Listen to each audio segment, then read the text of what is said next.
Corona కష్టకాలంలో అధికార పార్టీకి సవాల్ విసురుతూ తన నియోజకవర్గంలో నిరుపేదలకు నిత్యావసర సరుకులు తానే స్వయంగా పంచుతూ మహిళ అని కూడా వెనకడుగు వేయలేదు. అధికారంలో ఉన్న అండర్ గ్రౌండ్లో ఉన్న కొట్లాడేది పేదల కోసమే అని తనదైన శైలిలో మార్కు వేసుకున్నారు. ఆరోగ్యం మీద కూడా శ్రద్ధ వహించాలని కోరుతూ వ్యాయామం ఆసనాలు వేసి చూపిస్తున్నారు. ఆమె ఎవరో ఇప్పటికే అర్థమై ఉంటుంది. ములుగు ఎమ్మెల్యే సీతక్క పొద్దు పొద్దున్నే కొత్త కోణంలో కనిపించారు.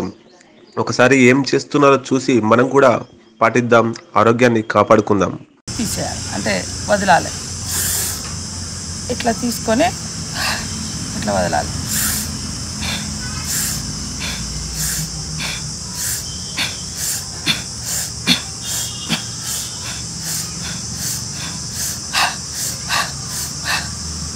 ఊపిరితిత్తులను శ్వాసక్రియల ద్వారా క్లీన్గా ఉంచుకోవడం, బలంగా తయారు చేసుకోవడమే ఈ యొక్క కరోనాకు ఇప్పుడున్న మన చేతిలో ఉన్న మందు. సాధ్యమైనంత వరకు మన ఆరోగ్యాన్ని కాపాడుకోవడం కోసం ఊపిరితిత్తులకు ఎఫెక్ట్ కాకుండా, మరి ఇబ్బంది కాకుండా ఉండాలంటే ఊపిరితిత్తులను కాపాడుకోవాలి. అది ముఖ్యంగా ఈ శ్వాసక్రియల ద్వారా, ప్రాణాయామం ద్వారా, యోగా ద్వారా సాధ్యమవుతుంది. కాబట్టి అందరం ప్రయత్నం చేద్దాం. ఖచ్చితంగా ఎవరికి వాళ్ళము ఒక 15 నిమిషాలు సాధ్యమైతే లేదు ఒక్కొక్కసారి మాకు కూడా, కానీ తప్పకుండా మన ప్రాణాలని కాపాడుకోవడం కోసం ప్రతి ఉదయం 15 నిమిషాలు మనకు మనం టైం కేటాయించుకొని ఈ శ్వాసక్రియలను చేస్తే బలమైనటువంటి ఆరోగ్యాన్ని సంపాదించుకోగలం.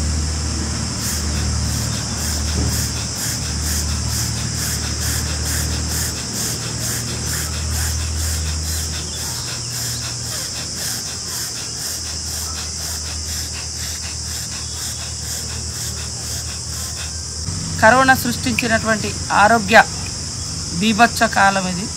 ఆరోగ్యాలు సర్వనాశనం చేస్తుంది, ప్రాణాలను లాగేసుకుంటుంది, ఊపిరిని ఆపేస్తున్న ఈ కాలంలో ముఖ్యమంత్రి గారు అందరికీ అందుబాటులో ఉచిత వైద్యం ఇవ్వాలని ప్రజలందరూ కూడా అడుగుతుంటే, ముఖ్యమంత్రి గారేమో వారి హాస్పిటల్ అంటే వాళ్ళ ట్రీట్మెంట్ కోసమేమో ప్రైవేట్ హాస్పిటల్స్కి వెళ్ళింది, పబ్లిసిటీ కోసమేమో ప్రభుత్వ హాస్పిటల్కి వెళ్ళేది.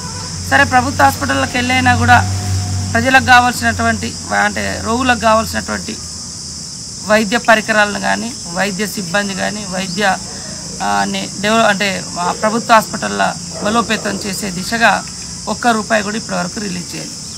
ఎందుకు పోయిండ్రంటే పీపీ కిట్ వేసుకోకుండా పోయిండు అనేది పబ్లిసిటీ అయింది. కానీ అక్కడ ఉన్నటువంటి కోవిడ్ వార్డులో కానీ ఇతర రోగులు కానీ పడుతున్నటువంటి అవస్థలకు కారణమైనటువంటి లోపభూయిష్టమైనటువంటి ఫెసిలిటీస్, సౌకర్యాలను బయటికి తీయలేకపోయింది, ఆ వాస్తవాలను గుర్తించలేకపోయింది. బాగుంది అనేటువంటి ఒక తనకు తాను పాజిటివ్ మెసేజ్ ఇచ్చుకోవడానికి ప్రయత్నం చేసింది. అక్కడ అరకొర సౌకర్యాలను బయటికి రాకుండా పీపీ కిట్ లేకుండా పోయినరు హాస్పిటల్లోకి అనేది బాగా ప్రచారం చేస్తున్నారు. దాని మూలంగా జనాలకు ఏం ఉపయోగం ఉందా? ప్రజల కరోనా రోగులకి ఏమైనా ఉపయోగపడ్డదా? ఇది ఇంతవరకు కరెక్ట్ ముఖ్యమంత్రి గారు ఆలోచించారు.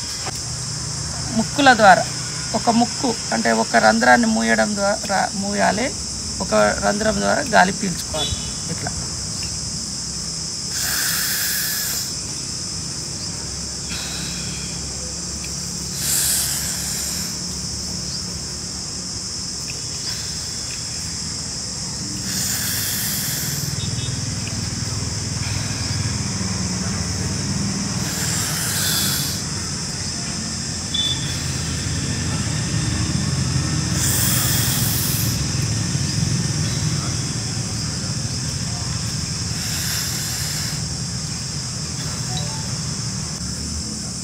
కరోనా రోగుల యొక్క పరిస్థితి చాలా దారుణంగా ఉంది. ప్రైవేటు వైద్యాన్ని వాళ్ళు కొనుక్కోలేకపోతున్నారు. ప్రభుత్వ వైద్యశాలలేమో, ప్రభుత్వ హాస్పిటల్స్లోనేమో అరకొర సౌకర్యాలు ఉన్నాయి. కాబట్టి ప్రజలందరికీ ఉచిత వైద్యం కావాలని మేము అడిగితే ఆయుష్మాన్ భారత్ అంటారు, ఆరోగ్యశ్రీ అంటారు, ప్రభుత్వ హాస్పిటళ్ళకే బొమ్మంటారు. ఈ రకంగా కాలయాపన చేసారు. ఈ క్రమంలో వందలాది మంది ఊపిరి వదిలేశారు. కానీ ముఖ్యమంత్రి గారి పర్యటన ప్రజల ప్రాణాలు కాపాడలేదు. ముఖ్యమంత్రి గారి అన్నటువంటి ఆయుష్మాన్ భవ ఇప్పటివరకు అందుబాటులోకి రాలేదు. ఆరోగ్యశ్రీ అందుబాటులో ఏదో ఒకటి చేయండి, ఉచిత వైద్యాన్ని అందించండి, ప్రజల ఊపిరి పోకుండా కాపాడండి.